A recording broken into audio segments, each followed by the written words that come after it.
Everybody, this is Erica, the technology nerd who likes to film stuff, and I've got the Galaxy S4 active and beside it the Galaxy S4. Now I want to be real with you all today. I want to tell you some truths here. I am really not liking the Galaxy S4 active, kind of at all. When it comes down to the Galaxy S4 and the Galaxy S4 active, I am going to choose the Galaxy S4 every single time. And there's a couple things that I really want to talk about with this phone, so hopefully you can make the right decision between both of these two. Now today I'm not going to be doing a full review of the Galaxy S4 Active because I covered the Galaxy S4 in a confusing amount of depth over 4 different videos. So if you want to know all about the Galaxy S4 and what it's all about, just go check out my video series. It's actually in a playlist now, so you can watch every single one if you'd like. I talk about everything imaginable with this device. I really see the Galaxy S4 Active as a cheaper brother to the Galaxy S4. It's lacking a couple features of the Galaxy S4 and it tries to make up for it by being waterproof. And that is another very big thing that I want to talk about today, is how waterproof it really is or isn't. As for waterproof abilities, Samsung, as everybody knows by now, has called this to be IP67 certified. It's supposed to be dustproof and waterproof down to 3 meters or about 3 feet for about 30 minutes. All over the internet now I am seeing the horrors of what happens when you actually take this guy into the pool. This phone seems to be okay if you splash a little bit of water in it or if you dunk it for only a couple of minutes, but if you're actually in the swimming pool, you're swimming around, there's water pressure going around, and the water is swishing past over this and getting underneath the back cover, yes, sometimes it actually gets past the O-ring. This O-ring here that is underneath the back cover, the water sometimes gets past that and ends up shorting out the phone, or at least tripping the water or moisture indicator. Do you see this little notch here? On the back cover, there is this pin thing that is supposed to go into this notch, and that is supposed to be the fail-safe.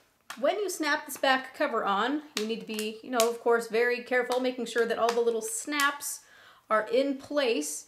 But what you're supposed to do is you're supposed to click right down on here, and it's supposed to snap. That extra pin or snap is supposed to go into that notch, making it so that it is entirely sealed. Except for one thing, is that it doesn't ever snap. There is no snapping going on here. It's possible that when I put the back cover on, it's already pushing itself in there, but that's just not so promising. So let's get one thing straight. They call this IP67 certified, but let's call this a water-resistant phone instead of a waterproof phone. If there are those of you who have not had any trouble, great, good for you. I hope that nothing ever does happen. But in no way do I call this a waterproof phone. So even though this phone has the propensity to get water damage if you do anything else other than just dunking it or getting it a little bit wet, you don't have to worry that AT&T or Samsung are just going to leave you screwed without a phone.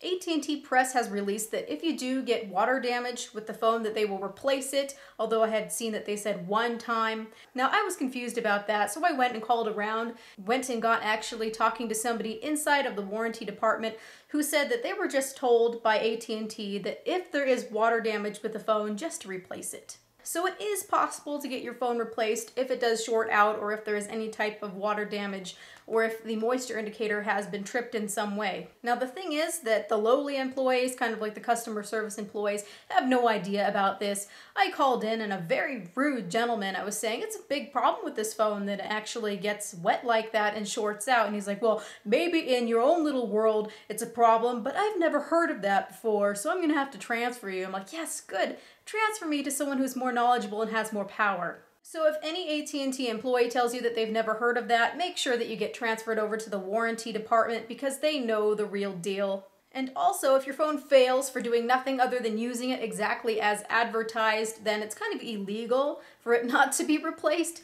So don't worry about that. If somebody tells you, no, we haven't heard of that, which seems to really be the case right now, just keep trying. Ask to be sent to the warranty center, and I'm sure that you will find somebody eventually who knows what they're talking about. So yes, you can get this replaced. And if all else fails, I'm sure Samsung will replace it for you. So if you have the international version of this and it gets wet, I'm sure Samsung will help you out. But still, even with all of that, knowing that if it does get damaged, they will replace it X amount of times, most likely, there is still the issue that when you get this wet, when you dunk this phone all the way into the water and it sits submerged even for, I don't know, a couple of minutes, it ends up getting water inside of the headphone jack. And when water is inside of the headphone jack, it makes the headphone jack entirely freak out. It thinks that there are headphones plugged in all the time.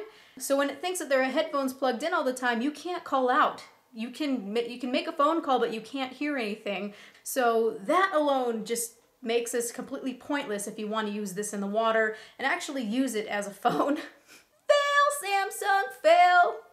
The thing is, it's not like you can just blow out the headphone jack and it's going to start working within a couple of minutes. I mean, that's probably a possibility. But when I had gotten water stuck in this guy, because I had done all the water tests, it took like 5 hours for it to completely dry out. I was just blowing on this thing, trying to get the water out. I ended up taking like a Q-tip or something, sticking it in there, trying to get the headphone jack to think that there was nothing in it anymore. That was just ridiculous.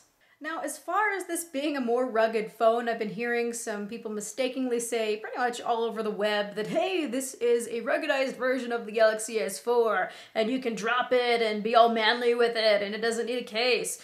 Actually, no, that's really not true. I don't see that much differences in actual build quality in terms of how stable and tough this phone is. This guy has got Gorilla Glass 3, this one only has Gorilla Glass 2, and also the only thing that I'm seeing that's different is the fact that it's got this rubber here on the top and the bottom.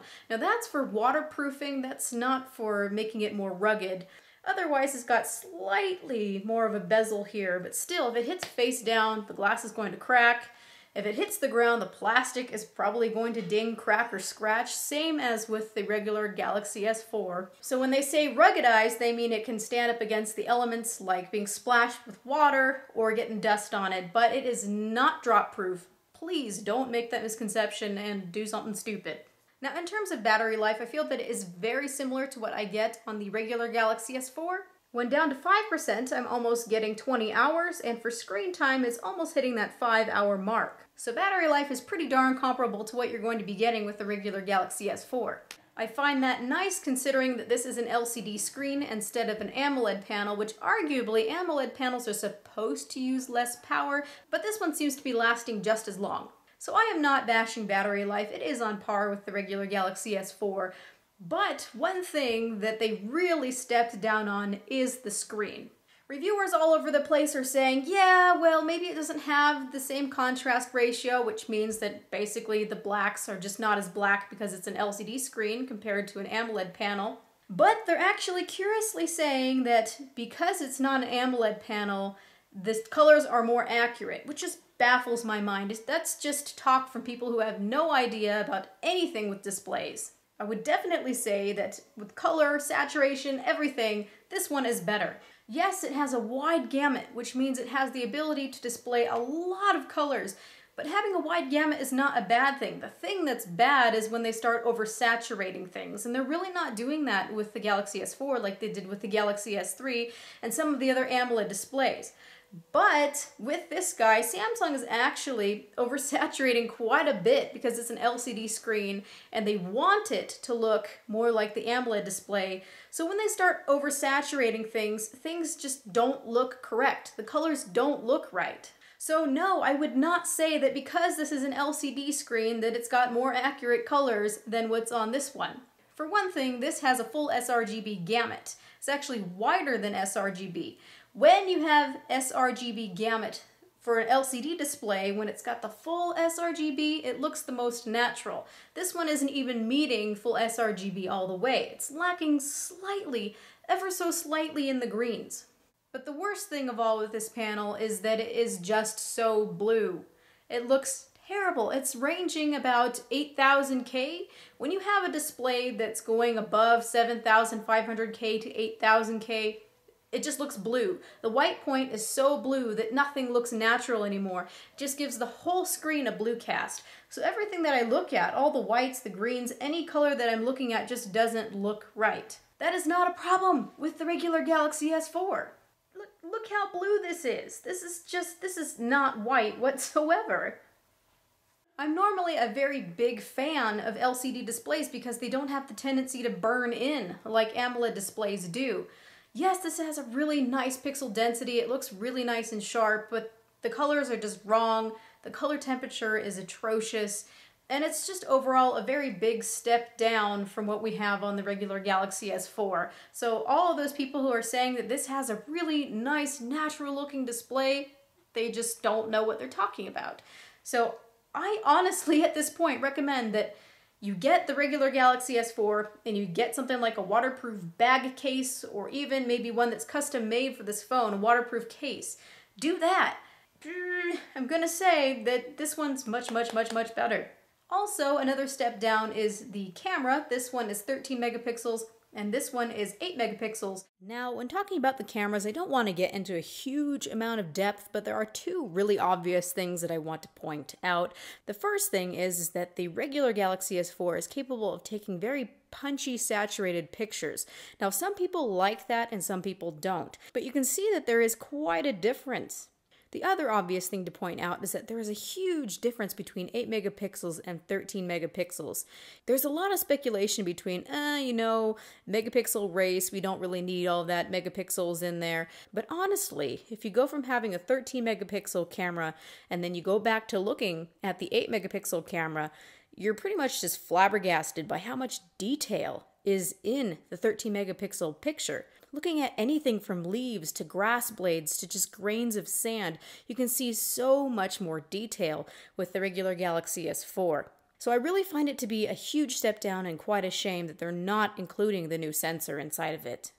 Now, as far as processors, it's got the exact same processors as the Galaxy S4 Snapdragon version. It's got the S600 clocked at 1.9 gigahertz, a very fast, speedy little phone, Adreno 320 GPU. But what I'm noticing with games, which is really odd, is that this one does stutter a little bit here and there, but I noticed that it was actually pausing during some games, stopping for a second, and then I had also noticed that when I was playing Need for Speed that it just didn't load. The screen was black. It sat there, I was listening to the sound and the music in the background, and the game was just sitting there. So it looks like there is some instability on the ROM that they released it on. There is no excuse for this because the regular Galaxy S4 had no such issues in the beginning. So Samsung, AT&T, whoever was responsible for that, fix it. It really does feel to me like the Galaxy S4 Active was an afterthought and that Samsung just kind of picked parts and put things in it and they didn't care. They really did not care about the overall quality of this phone. This one feels like the cheap Chinese knockoff and this feels like the actual real phone. So this has been more or less a rant video about the Galaxy S4 Active. If you have this phone and you love this phone, good for you. I'm glad that you really like it and that it works for you. But in comparison to what was already released on the market, this one honestly doesn't add up. It was a lot of marketing hype and it doesn't even hold up to that hype because it's not waterproof like they say it was supposed to be. Luckily you can get it replaced, but that doesn't make up for the fact that it's not so good. So thank you everybody for watching. This has been Erica, the technology nerd who likes to film stuff. Now please don't be offended if you've already gotten this phone and it works very well for you and you haven't had any issues. I'm just forewarning people out there who are trying to decide between this one or this one. I would say that the only leap up for this phone is if you like that it's a bit thicker, it's a bit heavier, it feels a bit more substantial, and if you also want to have hardware buttons because these are actually very nice. It's easier to press on capacitive buttons than it is the hardware buttons. And also, go for it if you happen to like the colors that they're offering. The color is not so shabby. It is a nice blue and I really like this. They're also offering it in an orangey color and a gray color. Although keep in mind that the Galaxy S4 comes in several different colors as well. The international version, at least, I've seen that there's all kinds of very interesting colors for you to choose from. I always try to be as truthful and as honest with you as possible, and now I was, and now I'm going to go eat some tacos. And I'm going to send this back to AT&T.